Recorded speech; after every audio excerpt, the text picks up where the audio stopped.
it's no surprise that I have this game up so high just because it caught me off guard for how much I enjoyed it when I played it this year. Amnesia. No, I'm joking. No.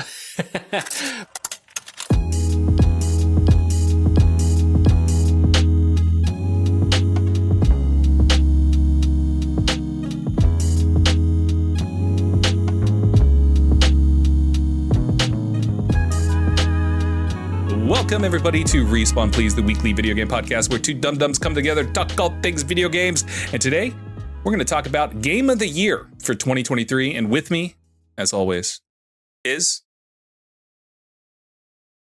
L. I couldn't think of anything to introduce you as. So there's that pause. Was it? I can't remember what it's called either. You know what, L? How's it going? Hey, I'm doing good. How are you? I'm good. I'm Jesus, by the way, everybody. Just so you know, audio listeners out there. I always introduce L, and I never introduce myself. I realize I need to stop doing that. L, how's it going? I hope you're doing well. You went to Ohio for your Christmas shenanigans. Yep. What did you get? What did you do? Who did you murder? No, I'm kidding. Don't confess to murder. No, I will have to report you. Okay, I'm sorry. I'm not ride or die that way. Oh my God. No, I had a great time. I had a great Christmas with my partner and her family. For Christmas, I got some really cool socks because I asked for some socks because my socks were getting holes and I needed to basically, change them out just because I'm always walking every day when I go to work. And so I got some cool new Stance socks, if you know those. Cool brand. And then, they're great. They're cool looking socks. Anyway, my partner also, she got me a kind of, I guess you could say like a Game Boy looking thing, but it's like an emulator. And so it has like, Game Boy Advance games, has all the Pokemon games, has PlayStation 1 games, has SNES, like retro games, and then up until PlayStation 1, I think. And so it has like a big library of games. And so I got that. Yeah. And I've been playing that like crazy just because it's like small, little handheld, just playing like the latest game I was playing was Crash Bandicoot 1. Funny enough. Gross. Crash Bandicoot sucks. What? That's actually something I mean. That's one of the few times I actually mean what I say. I don't like Crash Bandicoot, so. That's hilarious. But besides that, I got those. I'm trying to think. Her family, gave me like certain, I can't remember the gifts that they gave me. They gave me like gift cards and stuff like that to use to do whatever I want. And other than that, I had a good time, good food, and just relaxed as I got away from Atlanta. Nice, awesome. Yeah. What about you? I just was at my apartment. I'm in Japan. There's like nothing I can do. So, true. Oddly enough, like I was technically supposed to work on Christmas Day. I took the whole week off though, so I didn't work. But if I hadn't taken the day off, I would have been working on Christmas Day at school. Like students were there and everything because it's Japan. They don't give a fuck about Christmas here. Yeah. I shouldn't say that. They do. There were some teachers that like celebrate and stuff, and I got like texts and stuff from teachers being, "Hey, Merry Christmas." Nice. All that stuff. So that was nice. But yeah, I just streamed on Christmas Eve and Christmas Day for me, and yeah, just playing video games, pretty much just relaxing. My Christmas present that I got was my money for a plane ticket. So that was back at the beginning of December. So it's like that's what I'm gonna say was my Christmas gift from my parents, and that's all I got. So nice. I did buy a couple of games on Steam because the Steam winter sale is going on right now, New Year's sale and all that. I got a couple games for me. I got X4 Foundations, which is like a are you familiar with like Star Citizen and Elite Dangerous and all that? Yeah, it's like that, but not as expensive as Star Citizen is. It's more of like an RTS as well. Like it's a space sim, like you're flying a spaceship and stuff, but like you slowly start to build like a fleet and everything to like take around the galaxy and control the galaxy and stuff. It's cool. There's like a steep learning curve to it, and it's very, very difficult to wrap my head around at times, but I'm having fun with it. Nice. and then I got the expansion pass stuff for Midnight Suns, for Marvel's Midnight Suns, because I wanted to go ahead and wanted to do another playthrough, because they like all the DLC came out. Like it's DLC for Deadpool, Venom, Storm. There's 2 others and I forgot who they are. Yeah, I can't remember who the others are, but Deadpool one is pretty cool. Deadpool is funny, of course. I've been doing the Deadpool missions and stuff, and recruiting him and leveling him up and stuff. So, yeah, nice. But that's been my break. But we're here to talk about Game of the Year for 2023. So the way we're going to do this year, because last year we just made a list. We made a list, and I combined the list together, and that took all the fun out of it because I knew exactly what was going to happen. But you didn't. So this year, we're going to flip it a little bit, where I don't know what the hell you're going to pick for anything because you didn't tell me. Yeah. But you know my list because I have it in the doc. But we have our Game of the Year list, which is just 5 games. And then we have 5 categories for, like, I guess awards. Not really awards, because, like, what does it mean? Nobody's going to give a shit about us giving awards out, but just like reflecting on like certain aspects. So the 5 categories that I have, best audio design, best art design, best narrative, best gameplay, and then favorite game you played, but wasn't released in 2023. The reason I put that there was because, like, I played a lot of games and most of them did not come out in 2023. I think you're in that same boat as well, right? Yeah. So, but yeah, favorite game you played, but wasn't released in 2023. We're going to start with the awards, and then we'll go to our Game of the Year list and like kind of go back and forth with that. So let's start with favorite game you played, but wasn't released in 2023. So I've been wanting to, I'll go first. I've been wanting to play this game for a while, and it finally came to Game Pass back at the beginning of December, and it was well worth the wait. It was well worth the wait. My pick was Rollerdrome. Loving my time with it. It's just a good game to sort of turn your brain off, relax, just have that full checklist of things on the missions to do, and just play through all of that. I won't go too deep into this because we are going to review Rollerdrome in January, later this month. So I'll save my overall thoughts for that. But man, Rollerdrome, good relaxing game to just kind of, not worry about anything, because like it's such like arcadey low stakes situation. It's almost like the best way, because it's a lot, because you're doing a lot of like tricks and stuff. So like it's only it's reminiscent of like Tony Hawk, but with shooting, Exactly. Yeah, with guns. Yeah. So yeah, I love that. Like just like low stakes, you're just trying to get a high score and do a checklist of things. And so I really enjoyed that. And I was like, yeah, this has been a good game to just sort of wind the year down with, because like most of the games I've played this year have been like the big blockbuster, Baldur's Gates and Dead Space and Alan Wake and all that. And so this was a good kind of way to end the year for me. With that said, I've been playing Baldur's Gate, but Rollerdrome was a good kind of game to like end the year for me. Like, I enjoyed my time with it. So what about you? Nice.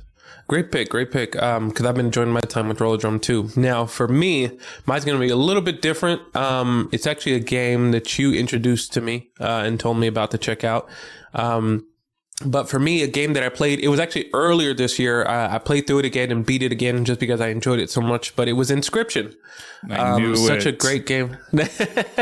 Such a great game. Is that how you spell it? No, that's not how you spell it. There's a Y there. No, with a Y. Yeah. There you go. Inscription. There you go. But an R after the S, Inscription. Yeah. But Inscription, so originally I played it on PC when you first told me about it. And at first I was just like, I don't know, am I going to be into this, whatever. But then as soon as you get into the game, it's a card game, but there's a story within it about it of where you're watching these recordings. And I got into the mystery of it. And then the card game itself, it's like really well done. And you just kind of are like, oh, wow, you start off first with like, I need these squirrels and I need to get these powerful beasts in order to beat the forest person or whatever. But it's a game that was, I don't think, and you might be able to remember more than me. Was this game, did it win Indie of the Year when it first came out? I can't remember, or something like that.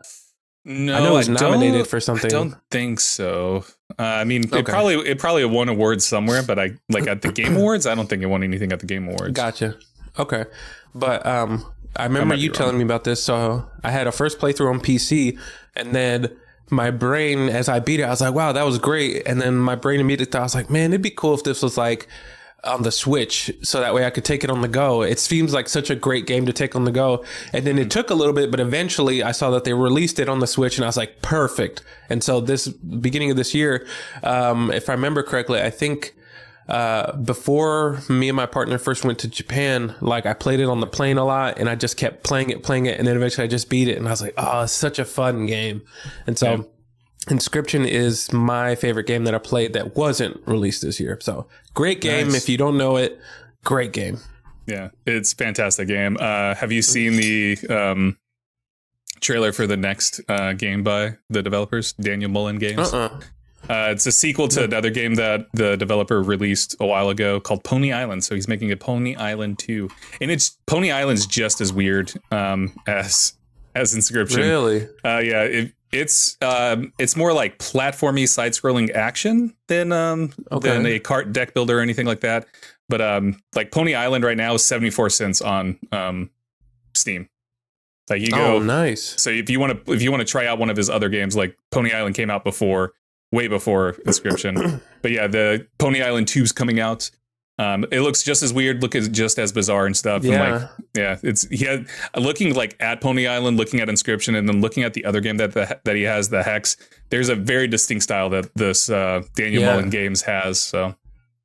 No, definitely. Looking at a little bit of the trailer, definitely, I'm like, oh yeah, this is the same creator. You can just tell by the style of it. And I'm like, oh, it looks so cool. I'm gonna have to check it out.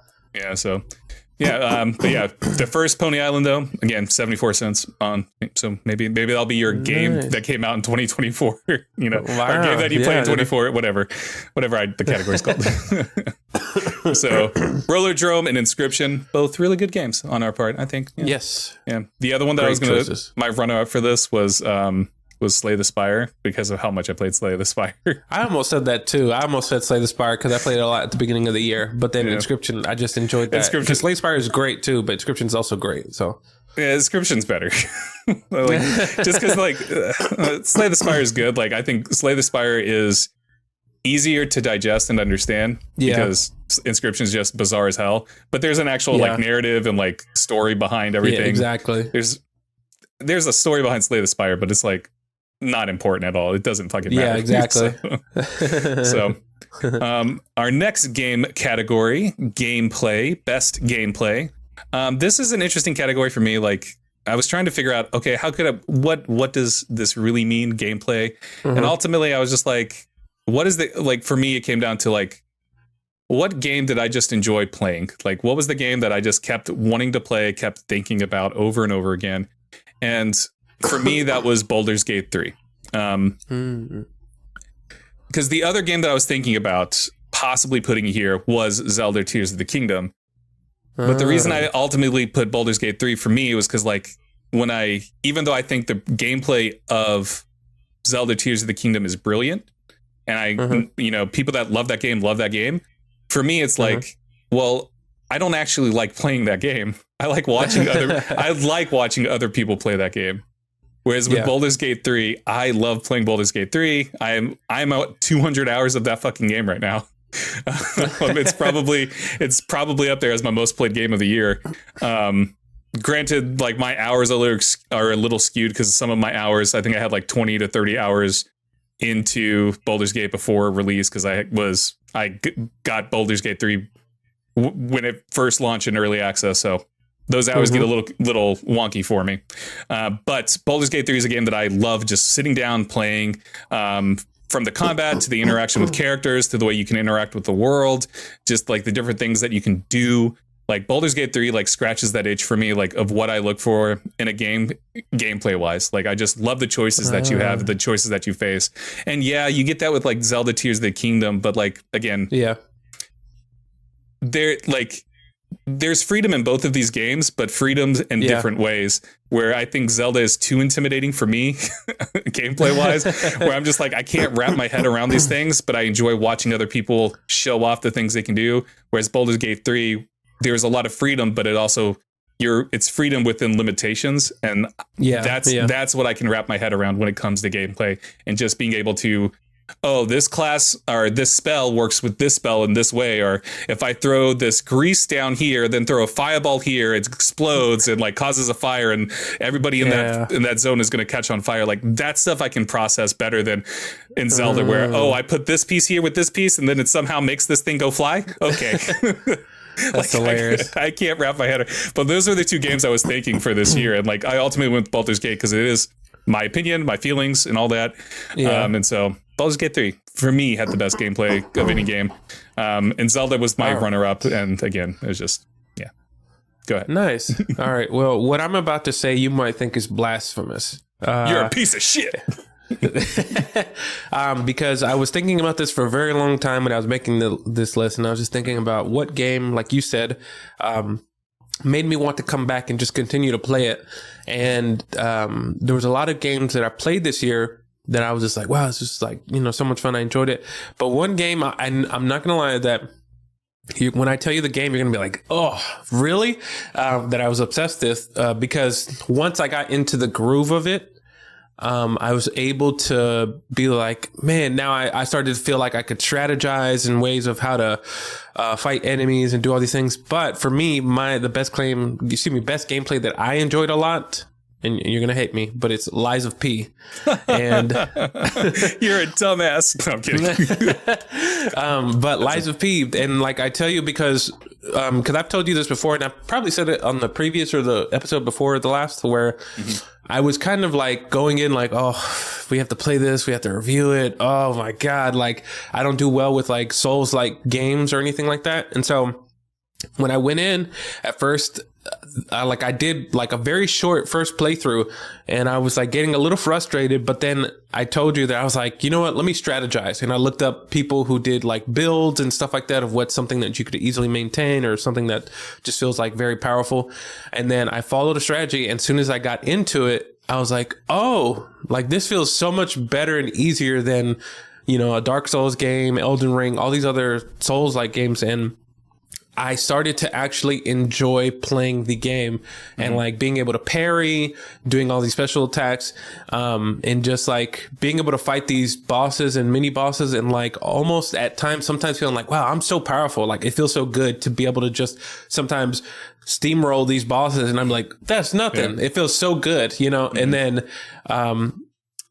there came a point where like I would get done playing and I'd get stuck at something, and then I would just leave, go do something else. And I'd be like, okay, let me look up some stuff. How can I beat this person? This person's so freaking hard. Like, how can I, like, I don't know what I'm doing wrong. And so I would strategize, look up some stuff, and then go back in, beat it. And I'd be like, oh, finally. And then, that gratification of beating that, obstacle just felt so amazing that it just made me want to come back and just keep going. And so Lies of P for me, because I enjoyed it so much like that. Yeah. There's no problem with that, man. I know I was giving you a hard stuff, but no, I could totally understand. I guess like my question for you is like, does Lies of P make you want to go try like Dark Souls, Elden Ring, or anything like that, just to see like, because like the way you talk about it, like you did research to figure out, oh, I want to find a way to make this fun for me, and you did that. And I mean, I feel like maybe if you do that with like Elden Ring or Dark Souls with like a build, I think you could probably have the same experience, because that's what a lot of people say too. Like once they started figuring things out with like Elden Ring and any Souls game, that's when that hooks them. So I wonder, do you want to go back and try like Elden Ring, maybe just Elden Ring, not even like all of the Dark Souls or anything like that, but just like try Elden Ring, since it was like the biggest game last year, or not last year, but 2022. Yeah. What I'll say is that I think I'd be willing to give it a try. The only thing that I think that my brain, and this is just me kind of like thinking that the only reason maybe I won't have as much fun with it is because there's no motivation in Elden Ring, as far as like the story goes. And like, at least with Lies of P, there's like somewhat of a mystery, and sure, the story is okay, and it's like, okay, it's good. But Elden Ring, like, I'm like, your person that you build, sure, there's a story, but you have to go look for it. And the idea of like, so I'm just fighting these people with no motivation that we've always talked about. Like, that's a big thing for me, of like, at least with this one, you're playing as P, and you're trying to figure out what's going on in the city of Krat, and there's this mystery afoot, and you're just trying to get to the to see what's going on, versus Elden Ring, where you're kind of just like, well, you want the story, you got to go look for it in these ruins, in this old written thing or whatever, and put it together yourself. And I'm just like, but I wouldn't mind giving it a chance just to see. But other than that, like from an overall view, I don't know if I'll have as much of a good time with it just because the story isn't just obvious, you know? Okay. Nice. Awesome. Again, Liza P. As much as I like to, as like saying it sucks, it doesn't suck. It's a good game. So I completely understand why it would be on your list and why you would select it. So moving on to our next category, best narrative. This one was easy because I've been saying this since the game came out. I sing its praises for this. And this was a no contest for me. It's Alan Wake 2, best narrative. Alan Wake 2 is just, it's such a good freaking story. like everything about it. It's a murder mystery, like horror stuff happening. Like everything about it is just so good. The way the storyline for Saga and Alan come together, break apart, interweave the character relationships, like everything about the narrative for Alan Wake 2 is just like top notch. On top of that, the way it blends the narrative from video game to live action, also fucking brilliant. When you go from just you're in the gameplay to all of a sudden you're watching a talk show. I can't remember what Mr. Door's show is called, but character named Mr. Door had his own little talk show that Alan Wake was on and talking and stuff. And like just like the transitions that would go from the gameplay to that and those narrative beats that would happen. Not to mention the amazing like musical beat that it happens to. Like everything about Alan Wake 2 is just like for narratively just works for me. And I adore it so much. And it's a game that I think everybody should experience. And I say experience because I'm not the biggest fan of the gameplay of Alan Wake 2. Just like the shooting mechanics for Alan Wake 2, I don't like. Which we'll talk. Maybe we'll talk more about it later. but yeah, overall, though, like the narrative for Alan Wake 2 is what kept me playing. When I did not enjoy the gameplay, the narrative was like, I need to find out what's happening. I want to know what's happening. I want to see what's going on with Alan. I need to know what's going on with Saga. I need to know what's going on with this Dark Place nonsense. I need to know. And that is like what I look for in a game is a strong narrative like that. So this was a no contest for me. Like the closest that I would say comes to that is Baldur's Gate 3. But like, Baldur's Gate 3 narratively, I may get I may get yelled at for this. Baldur's Gate 3 narratively doesn't do anything exciting in terms of story. What Baldur's Gate 3's does narratively is really, really good, but it doesn't do anything that breaks the mold of like standard fantasy things or standard D&D tropes. Like this is like, as good as the writing is in Baldur's Gate 3, it's still following the same tropes that you would find in most fantasy and in most D&D type things. But it does it really, really good. So there you go.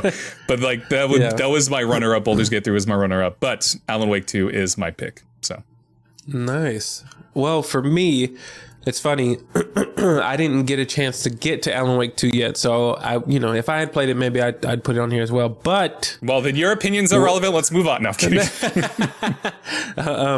But my pick for best narrative, because I just had a blast playing it, and you actually touched on it, is Baldur's Gate 3. Just because I think, but also I say that because I think that I come in with a different perspective, not having ever played any D&D or anything like that. And so to me, it's amazing the narrative beats that Baldur's Gate 3 hits, as well as just like, I love the whole, I'm a big sucker for like pick your own adventure type of thing, and just like, do your own outcome and take a chance at doing this. It could go well. It could actually go very horribly wrong.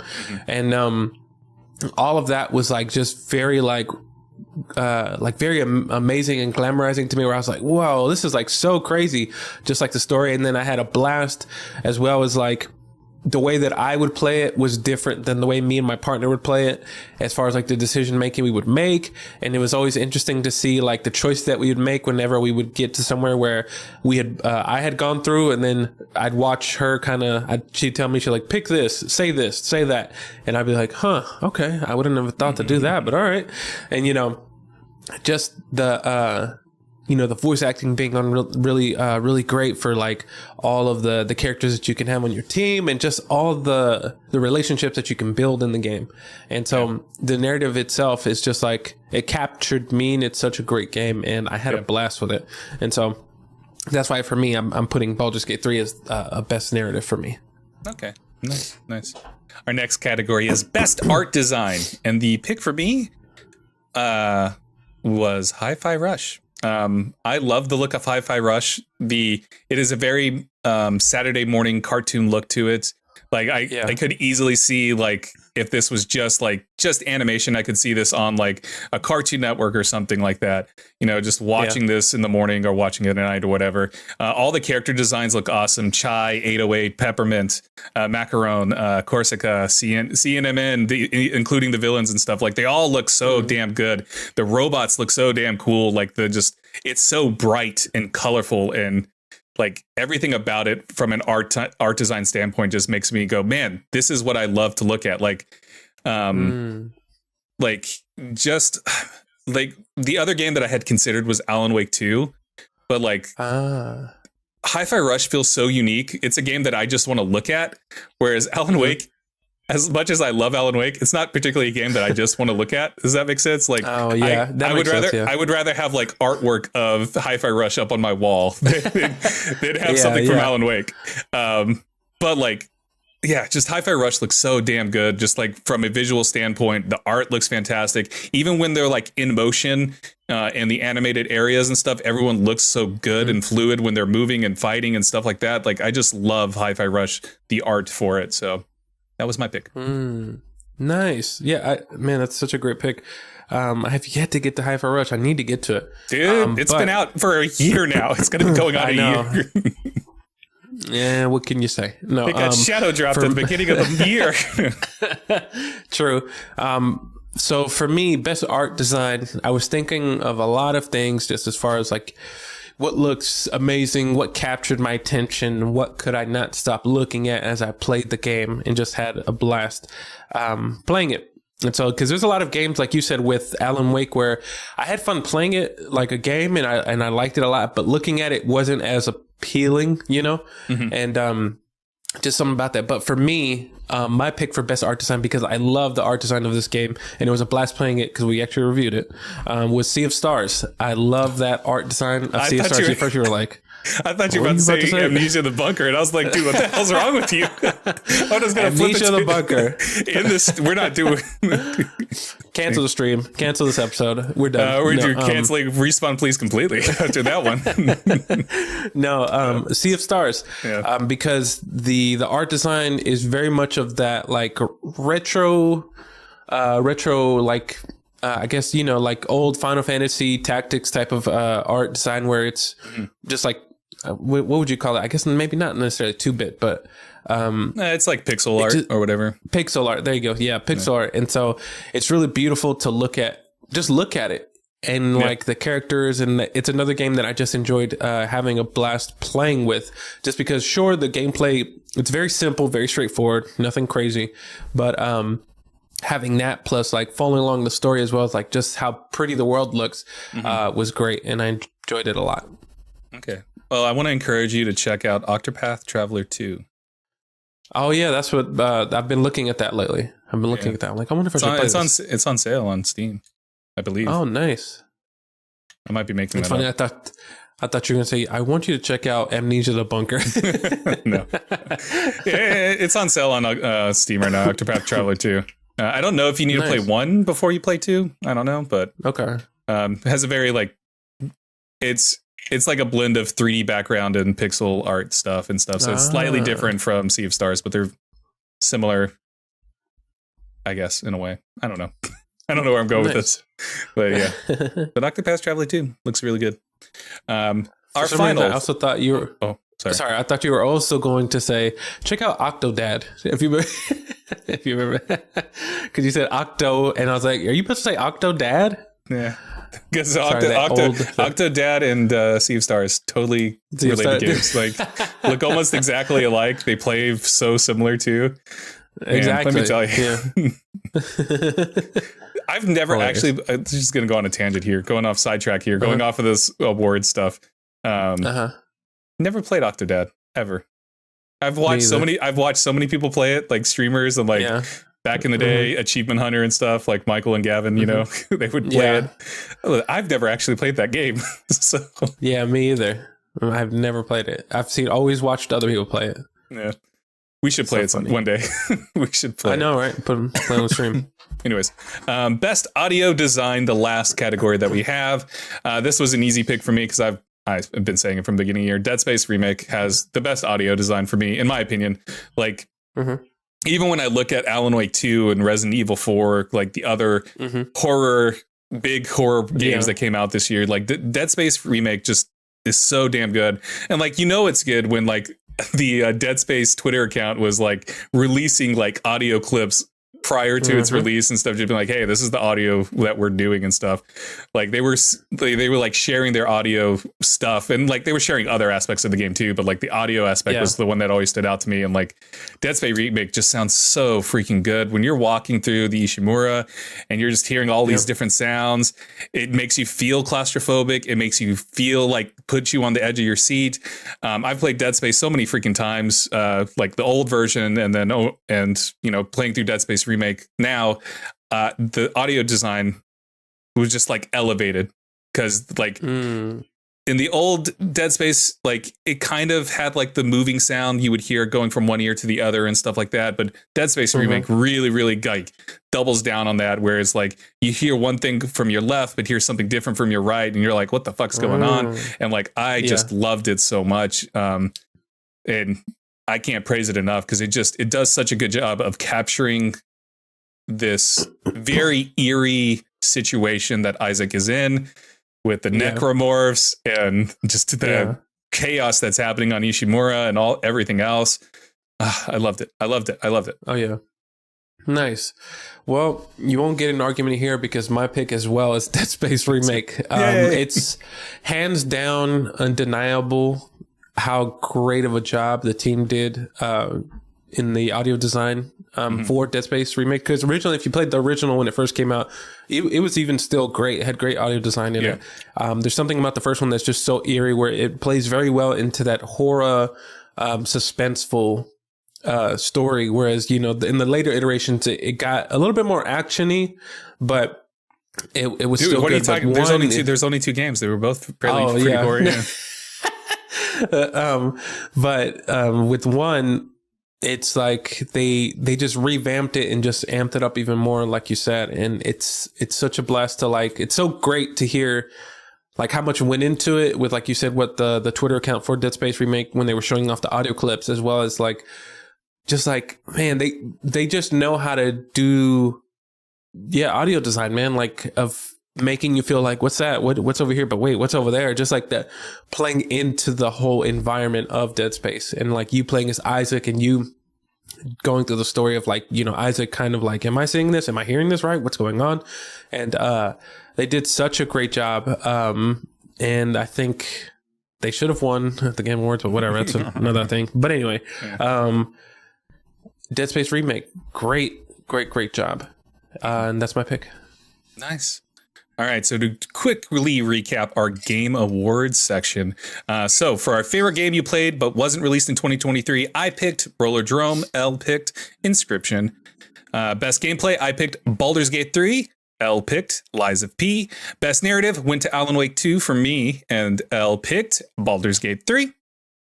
Best art design, I picked Hi-Fi Rush, and L picked Sea of Stars. And then best audio design, L and I both picked Dead Space Remake.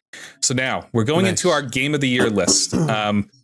Last year we had a combined list where you gave me all your information and I just combined our list together. And because of that, somehow, Elden Ring and Darktide, 40K Darktide tied at like number 6 or something on our list, because I absolutely refused to put it on my list last year because fuck Elden Ring. I'm kidding. It's a good game. It's a good game. But this year we're going to do it differently. We're just going to go through our 5 picks. We'll go back and forth, El. I'll let you start What is your number 5? What is your number 5 for game of the year?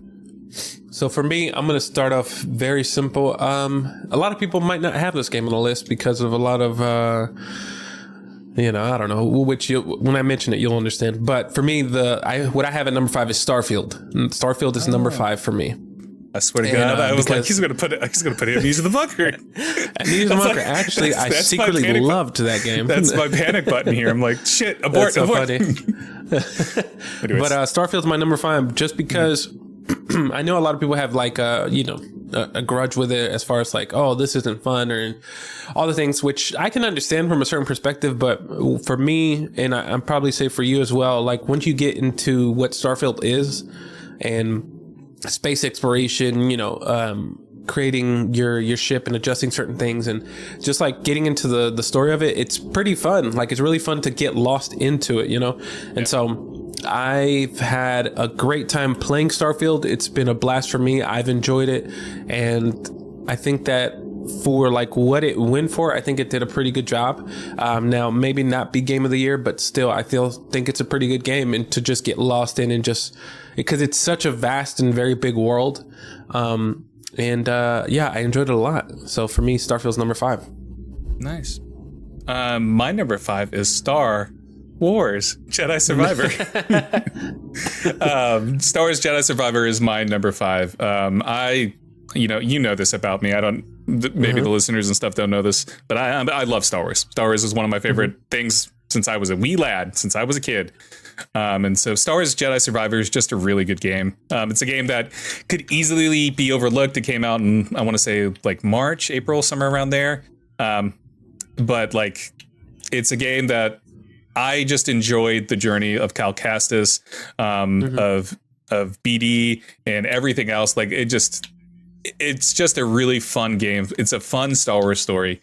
It's like everything that I want out of a Star Wars story. Just fun action, fun characters, fun planets, greasy money, baby. That's a joke from the game. If you don't know what I'm talking about, that probably sounds unhinged, but greasy money, baby, greasy. There's a character named Grease, and he goes, "Greasy money, baby. Let's make some greasy money." And it's like, okay, Grease, let's calm down, buddy.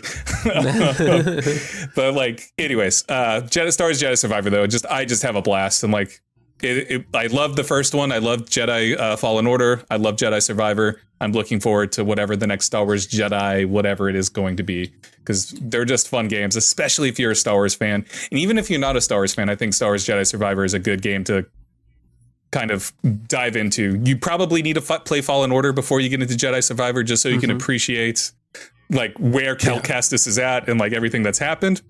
But it's still a fun game regardless too. So nice. Yeah. All right. Nice. All right.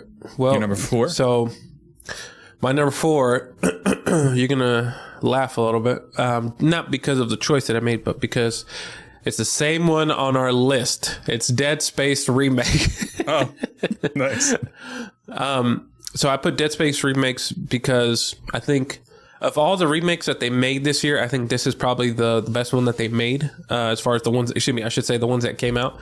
Because I know a lot of people also loved the Resident Evil 4 remake, which was great, but, I'm not super big fan of Resident Evil, even though I did play the original Resident Evil 4. It was cool, but I just didn't enjoy it as much as I enjoyed Dead Space Remake, which Dead Space is a franchise that I really like a lot, that you introduced to me, and I enjoy it a lot. And just going on the journey with Isaac as to seeing what's going on, and like they revamped the game, redid the audio design.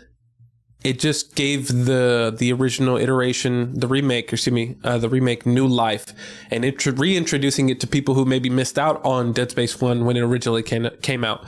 And I think that for what they did a great job, and I think this is a great story. And they probably, for whoever didn't get it the first time, went through this, and then now hopefully that sparked enough interest to where maybe they'll remake Dead Space 2, and that'll be even cooler and that'll be even better. And because those are both great games, and so for me, number 4 is Dead Space Remake. Okay. Yeah, my number 4 is also Dead Space Remake. I adore Dead Space so much. The remake does such a good job of not only trying to introduce the game to new players, but there's also a lot there if you're a lot. There's a lot there, even if you're a veteran of the game, like you've played the game many, many times, like I have. I was still excited to see some of like the new lore things they added. New Game Plus adds a bunch of new stuff as well that you can do once you beat the game that was never in the original Dead Space either. So like Dead Space Remake does a really good job of both catering to a new player base while also giving new things for older players to discover and enjoy. And I think that was the strength for me with Dead Space Remake, whereas like there are things that I remember about Dead Space Remake, and like, you know, I had just played Dead Space 1 like last summer. So I was like fresh Dead Space 1 in my brain, and like seeing how they recreated a lot of the stuff, even like just you no longer really take the tram. I mean, you do take the tram, but there's also now like you can now go seamlessly from one side of the base to the other and stuff like that. Like things like that I really enjoyed. And just again, just the way everything played together and like the updates they made for Dead Space Remake really worked for me, and I absolutely loved it. And yeah, I want to see a Dead Space 2 remake, and why not remake Dead Space 3, or just, you know, make a new Dead Space 3 and get rid of the old one. Just, you know, eliminate it from all the stores and just remake it from the ground up. Yeah. But yeah, so I would be anxious to see a Dead Space 2 remake, because like Dead Space 2 is my favorite of the Dead Space. I do think Dead Space Remake might be my favorite now, but I'd have to go back and play Dead Space 2 again. But yeah, Dead Space Remake is my number 4. So what is your number 3? All right. So now these are the big heavyweights. Number 3 for me. I enjoyed this game so much from when it was initially announced, just because I loved the art design, which you can probably already guess which game it is. But for me, my number 3 is Sea of Stars. Just because it's funny, because these types of RPGs aren't always something that I initially just gravitate towards or play, but the art design when it was initially announced just kind of caught my attention. I'm like, wow, this looks really cool. Like, I like the way the pixel art looks and looks really interesting. And having played the demo when it first launched, I enjoyed it so much. Just playing as Valerie and Zale, and love the two characters that you can play between. And man, just getting lost into the world. And sure, the story is simple in itself, but it makes it an enjoyable game to play, to kind of almost just turn your brain off and just, you know, try to figure out what's going on with the narrative. And it's such an easy game that just like, I think almost anybody can enjoy, if you're into those RPGs, and great to look at, and simple battle system. It's really cool. I enjoyed it a lot. Sea of Stars. Nice. My number 3, game that I don't really talk about at all. You really don't. Yeah, it's surprising. It's also because like, I'll talk about it now. My number 3 is Space for the Unbound.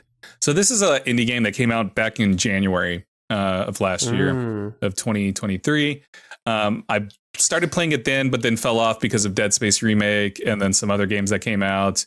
And they're just like, I'll get back to it eventually. And when it got nominated back for some Game Awards at the Game Awards, I was like, oh yeah, Space for the Unbound. I'm going to play this again. And I'm glad I did, because holy hell, this game is such a treat. Nice. It is depressing. It's a treat. It's depressing. But the way it handles mental health, the way it handles trauma, just, it brought me to tears. It's such a magical experience that I don't know how to explain it, because it just handles mental health, trauma, loss, and friendship, and so many other themes so freaking well that it's a magical experience. The gameplay, I'm not the biggest fan of the gameplay, but man, it goes back to this idea of a narrative where like the narrative, like wanting to learn more about these characters, learning more about what is happening, and everything, like made me want to keep going, made me want to keep playing it. And it's a game that, again, you need to experience, because I don't want to spoil anything. And if I talk too long, I will start spoiling every single thing about Space for the Unbound. But just know that like it made me cry. Like when a game makes me cry, I freaking love it. It goes back to last year. That snuck up on me was I was a teenage exocolonist. Oh, where yeah. I was like, I probably should have put that as my number one game because it's a game that I can still think about today. I think I'm still going to be thinking about A Space for the Unbound for a while, because of how heavy emotional journey, just because of the heavy emotional journey that I went on. Like it's just an incredible experience, incredible narrative. So definitely think folks should play it. It's relatively short too. It doesn't take too long. It's like about 8 hours or so. But nice. It's a really good game. It's really good. So I highly encourage people to play it. And that's why it's my number 3, just because of like this incredible emotional journey that it takes you on, and just how well it handles, again, mental health. And I can't say that enough because like I'm a big mental health advocate. I know you are too, well. So it's like this game I think you should definitely play if you ever get a chance. Nice. So definitely. Nice. Well, all right. We're down to the top 2 for our list. For me, it's no surprise that I have this game up so high just because it caught me off guard for how much I enjoyed it when I played it this year. Amnesia. No, I'm joking. No. But my number 2 will be Lies of P, because this is very unexpected of me. Because if you had asked me before we played this game for our Review Please Video Game Edition, would I have enjoyed it? I probably would have said, I'm probably going to hate it, just like I don't like playing Elden Ring or any other Dark Souls, Demon Souls games. But because of finding that spark of, doing my research of like, I don't know how to get past these certain parts, or what's a good build, what should I even invest in, and getting that little bit of somewhat of a help from the online communities, and just like looking on other people, what they did, made the game so much more enjoyable. I'll say that sure, the story at times can feel, I guess, maybe not so strong, but I think for what the game is in the genre that it's in, I think that it's a very enjoyable game. And it actually just like you have, well, I don't know if I should say this, but I'd say that you have like a reason to want to finish the game, to figure out what's going on. And I figured I got to the end and I beat it, and I also did my research, so I know the endings that you didn't want to tell me beforehand, which I don't know if I'll spoil here, but it made me laugh a little bit just because of like the alternate endings that you could get, and then the true ending.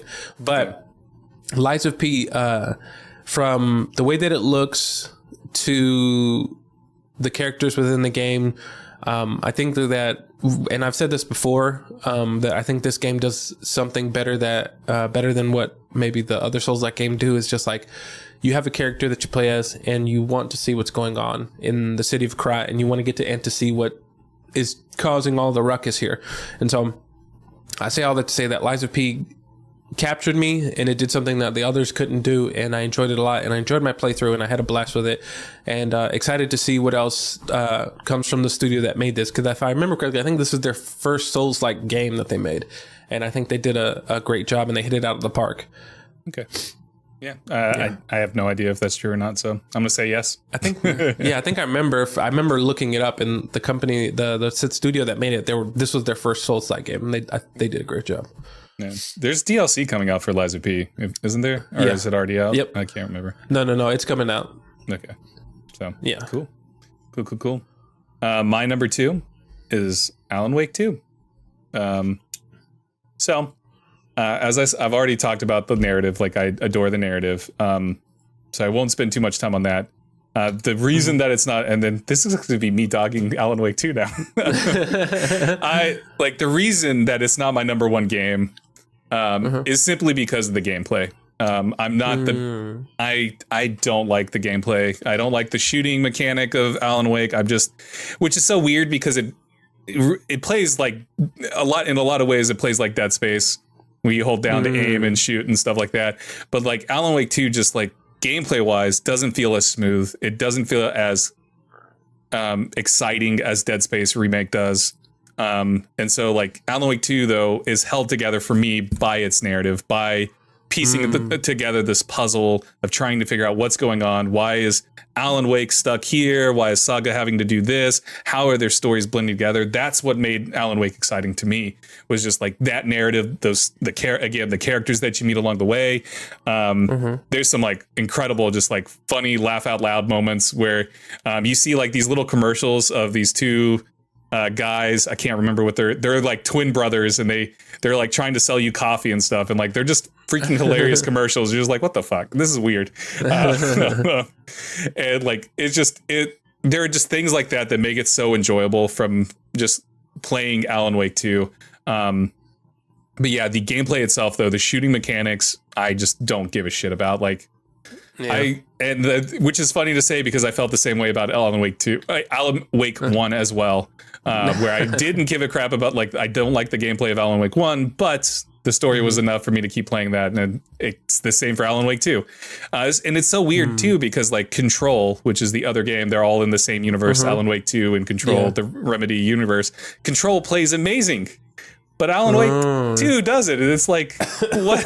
Why can't it feel as good as Control? It's so frustrating to me because like I love Control because it feels so good to play, and it has a good story as well. Why doesn't Alan Wake 2 also feel good to play?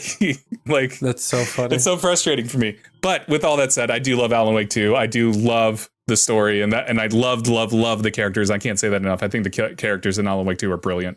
I love the New Aura mystery stuff that Alan Wake has as well. So, and there's and I shouldn't say like all the gameplay mechanics are bad, because like Alan Wake, when you're doing his stuff, you can switch between like different like I don't know how to describe it, but like you like select a picture to like change the environment around you, and so you like switch pictures, and like it'll change the environment around you for you to explore. I like that gameplay aspect.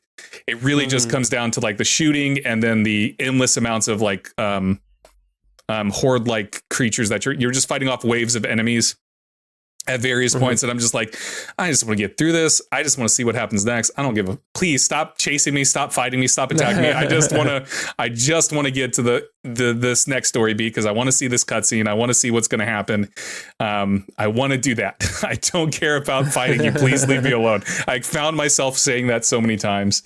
Even like the last final boss fight that you have to do, I was just like, come on, I just want to, can we finish this, please? Like, this is taking too long. I just want to get to the important stuff. This is not important. I want to just let me beat him already.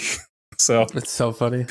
I think I'm just getting old and cranky, and that's why I'm just like, I just want to see the end of the story now. I don't give a shit about any of this other, because I started feeling that way with Sea of Stars too, where I was like, okay, these battles are taking too fucking long. Please just let me see what's going to happen next. But then there's games like Dead Space that I can play over and over again and just love the gameplay. But granted, Dead Space doesn't have as strong a narrative. So, but yeah, Alan Wake 2, my number one. Or my number two. Nice. Number two. Not my number one, I swear.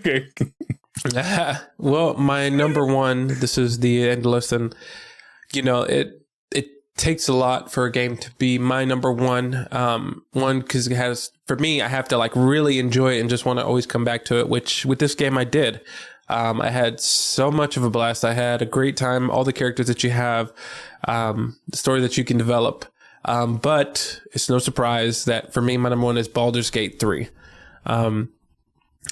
Baldur's Gate 3 just did something. I mean, if you don't think this did anything, I mean, just look at when it came out and just from people who had never played a D&D like game or just a D&D game in general, this game did so much, and it captivated, like, I would say almost the world, for how great it was and just what it did. This basically felt like the same thing when like Elden Ring had captured so many people, and people were like, oh my God, this game. But this just did it to like a whole nother world with capturing people who, you know, people who are already familiar with the series. They were like, oh, great. But then even people who had no idea what Baldur's Gate 3 was, or just the world of it. And it did so much, and it just, man, it hit the nail on the head, and everybody was just captivated and still is captivated by it today because if I remember correctly, they just the community is great where the studio just keeps updating and, they'll provide patches and updates of like stuff that they've changed or that they added. Yeah. And like they've been adding like new lines of dialogue and stuff into like their most recent patch at like the beginning of December, it added honor mode. And then it also added like new epilogue dialogue and stuff. So you can get a whole bunch of new like epilogue outcomes and new dialogue with that. And just like other dialogue sprinkled throughout the game and stuff. So like they're still adding more stuff for you to explore and crap, which I absolutely love. So yeah. So it's no wonder why it's my number one. I've had a blast playing with it. And just love the stories that you can come out with on here. And it's amazing game. Well deserved to be number one. Yeah. So it's probably no surprise for me either. Baldur's Gate 3, my number one. So our game of the year is Baldur's Gate 3. Yeah. 2 years in a row where we're tied. Because last year it was Plague Tale Requiem. Oh yeah, yeah. Plague Tale Requiem. I just every time I think about 2022, I laugh at the fact that Elden Ring and 40K. That's so funny. It was I did it. It was me. It was all me. That was all on me. Anyways, so Baldur's Gate 3 though is the game of the year for Respawn. Please, Baldur's Gate 3 again. Like I adore the game. Gameplay wise, I adore it. The voice acting is so damn good with like from like I know everybody is like loving on Astarion and stuff like that, but like let's not ignore the fact that the narrator is incredible. Like come on, that narrator is so gosh darn good.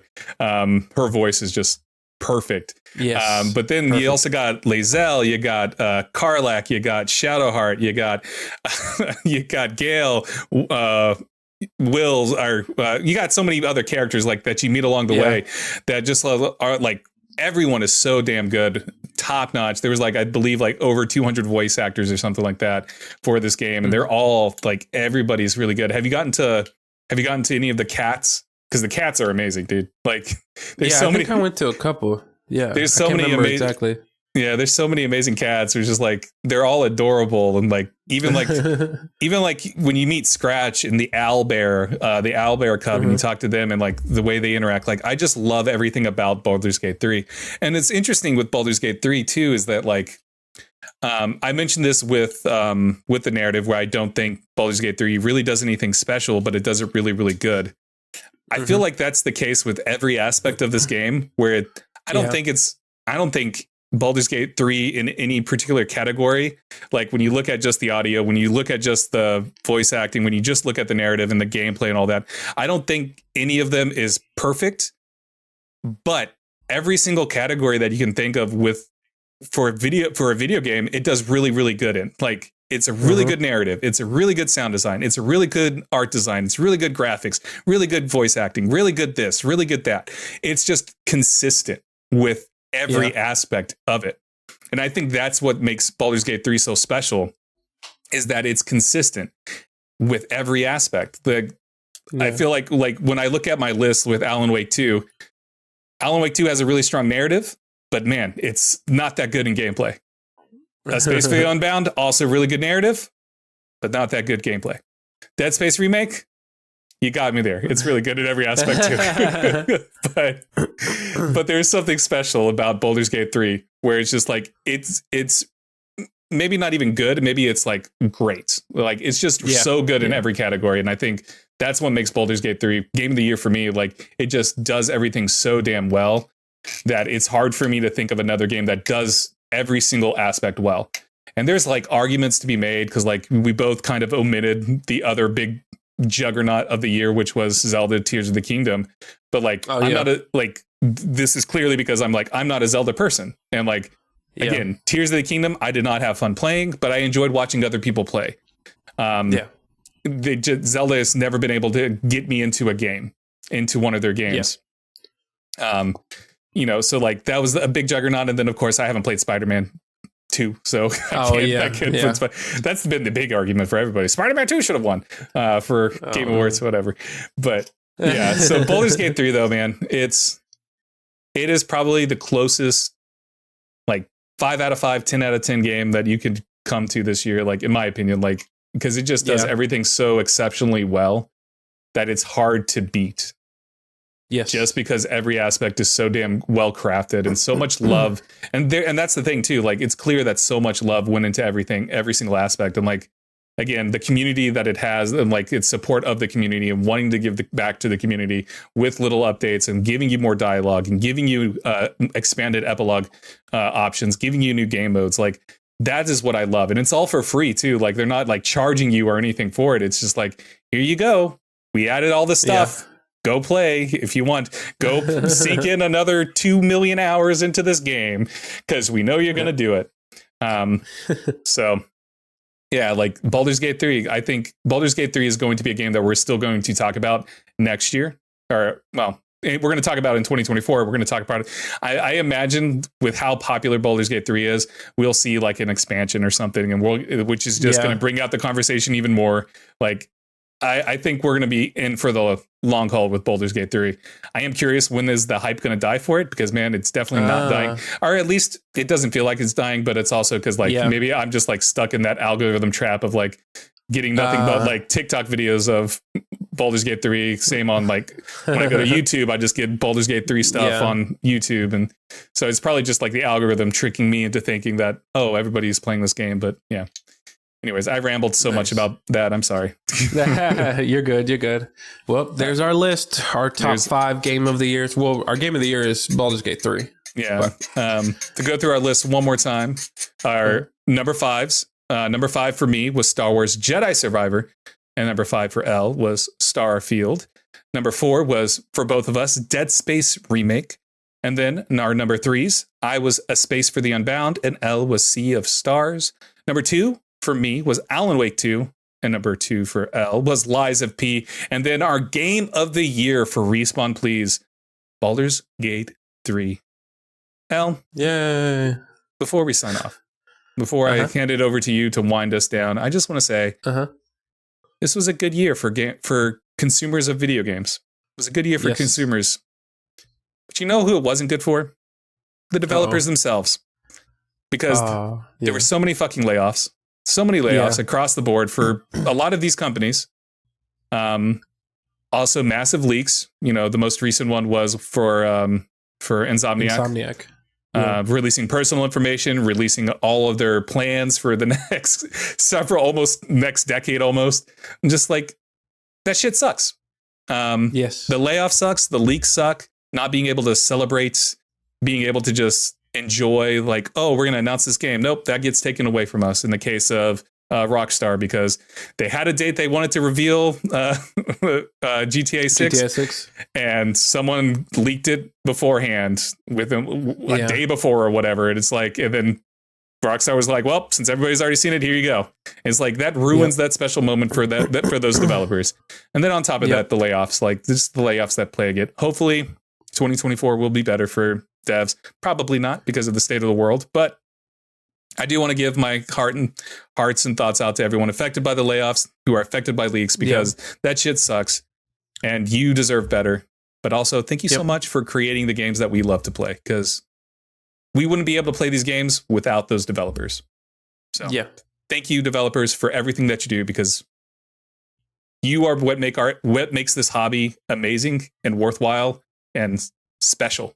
So that's all I wanted to say. So agreed.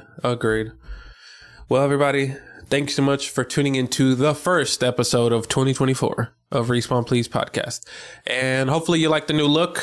And hopefully, I mean, we can't hear it, but in the intro made intro music for the podcast. So hope you love that. And you can follow us on Instagram and TikTok. If you can see below here, it'll pop up every now and then, of Respawn Please podcast on TikTok and Instagram, as well. Subscribe to the YouTube at Respawn Please podcast, which just type that in and we'll pop up right there. And I'm excited to see what 2024 brings us, as to, you know, arguably 2023 is probably been one of, if not the best year for gaming. And let's see, hopefully we don't go through a drought and we're like, this is a horrible year for gaming, but we'll see. And we can't wait to see you all in the future episodes, and we're excited to see what 2024 holds for us. Other than that, thanks so much for tuning in, and we'll catch you on the next episode. The next episode will be our 2024 Fantasy Game Critic picks. Oh, yeah. I owe you a pizza because I lost. We'll also go over how I lost, but I owe you a pizza. Nice. But Woo-hoo. we'll go. If it's open, I don't know if like there's a certain date they start opening it, or if it's exactly on. Oh, gotcha. Well, we'll see. But yeah, that's the plan. Our Fantasy Games Critic stuff. Year 2. Nice. I lost the first year.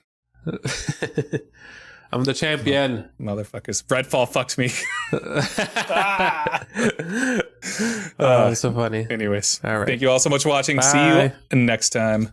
Bye-bye.